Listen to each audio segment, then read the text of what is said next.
ಎಲ್ಲರಿಗೂ ನಮಸ್ಕಾರ. ನನ್ನ ಹೆಸರು ನಾಗಶ್ರೀ ಶ್ರೀಧರ್ ಭಟ್. ನಾನು 4ನೇ ತರಗತಿಯಲ್ಲಿ ಓದುತ್ತಿರುವೆ. ಯಲ್ಲಾಪುರ ತಾಲೂಕಿನ ಮಾವಿನಮನೆ ಗ್ರಾಮದವಳು. ಇವಳು ನನ್ನ ಅಮ್ಮ. ಅಮ್ಮನ ಹೆಸರು ಪಲ್ಲವಿ ಶ್ರೀಧರ್ ಭಟ್. ಅಮ್ಮನಿಗೆ 2 ಹೆಣ್ಣು ಮಕ್ಕಳು, ಅದರಲ್ಲಿ ನಾನು 2ನೇಯವಳು. ಅಮ್ಮ ಮತ್ತು ಮಗಳ ಸ್ಪರ್ಧೆಯಲ್ಲಿ ನಾನು ಮತ್ತು ಅಮ್ಮ ಭಾಗವಹಿಸುತ್ತಿದ್ದೇವೆ. ಅಮ್ಮನ ಬಗ್ಗೆ ಅನಿಸಿಕೆಗಳನ್ನು ನಾನು ಒಂದು ಕವನದ ಮೂಲಕ ಹೇಳಲು ಇಚ್ಛಿಸುತ್ತೇನೆ. ತಾಯಿಯೇ ಮೊದಲ ಪಾಠಶಾಲೆ. ಅಮ್ಮ ನಿನ್ನ ಉದರದಲ್ಲಿ ಮೂಡಿ ಬಂದ ಕ್ಷಣದಲ್ಲಿ. ಅಮ್ಮ ನಿನ್ನ ಉದರದಲ್ಲಿ ಮೂಡಿ ಬಂದ ಕ್ಷಣದಲ್ಲಿ ಹೊಸ ಆಸೆಯು ಮೂಡಿದೆ, ಕನಸು ಕಣ್ಣಲ್ಲಿ ಕಟ್ಟಿದೆ. ಹೊಸ ಆಸೆಯು ಮೂಡಿದೆ, ಕನಸು ಕಣ್ಣಲ್ಲಿ ಕಟ್ಟಿದೆ. ನನ್ನ ನಗುವಲಿ ನೋವ ಮರೆಯುತ್ತ ಹೊಸದು ಲೋಕವ ತೋರಿದೆ. ನನ್ನ ನಗುವಲಿ ನೋವ ಮರೆಯುತ್ತ ಹೊಸದು ಲೋಕವ ತೋರಿದೆ. ಜತನದಿಂದಲಿ ನನ್ನ ಸಲಹುತ್ತ ನಿನ್ನ ಆಸೆಯ ಬದಿಗಿರಿಸಿದೆ. ಜತನದಿಂದಲಿ ನನ್ನ ಸಲಹುತ್ತ ನಿನ್ನ ಆಸೆಯ ಬದಿಗಿರಿಸಿದೆ. ಮರೆಯಲುಂಟೆ ಅಮ್ಮ ನಿನ್ನ ತೀರಿಸಲೆಂತು ಋಣವನ. ಮರೆಯಲುಂಟೆ ಅಮ್ಮ ನಿನ್ನ ತೀರಿಸಲೆಂತು ಋಣವನ. ನನಗಾಗಿ ಜೀವ ತೆತ್ತ ತಾಯಿಯೇ ನಿನಗೆ ನಮನವು. ನನಗಾಗಿ ಜೀವ ತೆತ್ತ ತಾಯಿಯೇ ನಿನಗೆ ನಮನವು. ಇರಲಿ ಸದಾ ನಿನ್ನ ನಗುವ, ಅದುವೆ ನನಗೆ ಶಕ್ತಿಯು. ಇರಲಿ ಸದಾ ನಿನ್ನ ನಗುವ, ಅದುವೆ ನನಗೆ ಶಕ್ತಿಯು. ದೇವ ಕೊಟ್ಟ ವರವು ನೀನು, ಜನುಮ ಜನುಮಕ್ಕೂ ಅಮ್ಮ ನನ್ನ ದೇವರು. ದೇವ ಕೊಟ್ಟ ವರವು ನೀನು, ಜನುಮ ಜನುಮಕ್ಕೂ ಅಮ್ಮ ನನ್ನ ದೇವರು.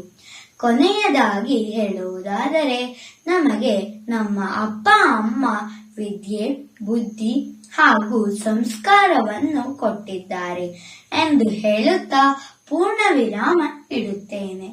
ಈ ಅವಕಾಶಕ್ಕಾಗಿ ಧನ್ಯವಾದಗಳು. ಹೆಸರು ಪಲ್ಲವಿ ಶ್ರೀಧರ್ ಭಟ್. ಯಲ್ಲಾಪುರ ತಾಲೂಕಿನ ಮಾವಿನಮನೆ ಗ್ರಾಮದವಳು. ನಾನು ತಾಯ್ತನದ ಬಗ್ಗೆ 1-2 ನುಡಿಗಳೊಂದಿಗೆ ಒಂದು ಶ್ಲೋಕದೊಂದಿಗೆ ಶುರು ಮಾಡುತ್ತೇನೆ.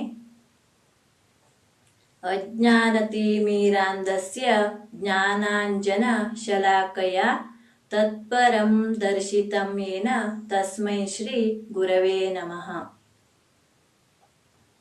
ಗರ್ಭಿಣಿ ಸೊಸೆಯ ಬಯಕೆ ಬೇಕುಗಳ ಚಂದ, ಅವಳ ತಾಯ್ತನದ ಸಂತಸವೂ ಚಂದ. ಅವಳ ಭಾವ ತೋರಣ ಚಂದ, ಅವಳ ಕಂಗಳಲ್ಲಿ 100 ಕನಸುಗಳ ಆ ತೇರು ಚಂದ. ಪುಟ್ಟ ಮಗುವಿನ ಆಗಮನದ ನಿರೀಕ್ಷೆಯೂ ಬಲು ಚಂದ.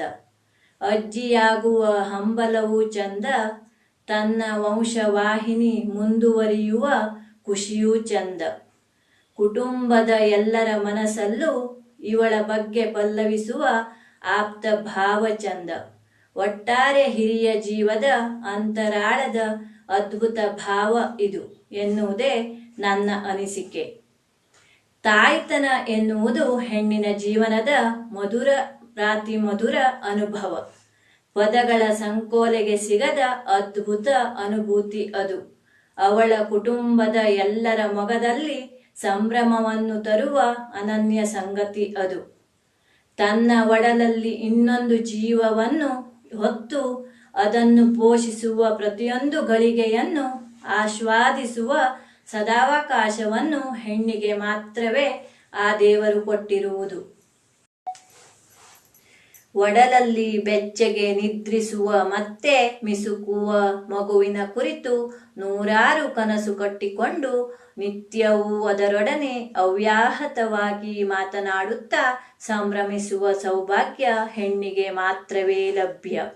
ಉಬ್ಬುತ್ತಿರುವ ಒಡಲನ್ನು ನೆವರಿಸಿಕೊಳ್ಳುತ್ತಾ ಕಣ್ಣಿಗೆ ಇನ್ನೂ ಕಾಣದ ಕಂದಮ್ಮನ ಕುರಿತು ಕನಸುಗಳನ್ನು ಪೊಣಿಸಿ ಖುಷಿ ಪಡುವ ಅಮೃತ ಗಳಿಗೆಗಳು ಅವಳ ಜೀವನದ ಈ ಘಟ್ಟ.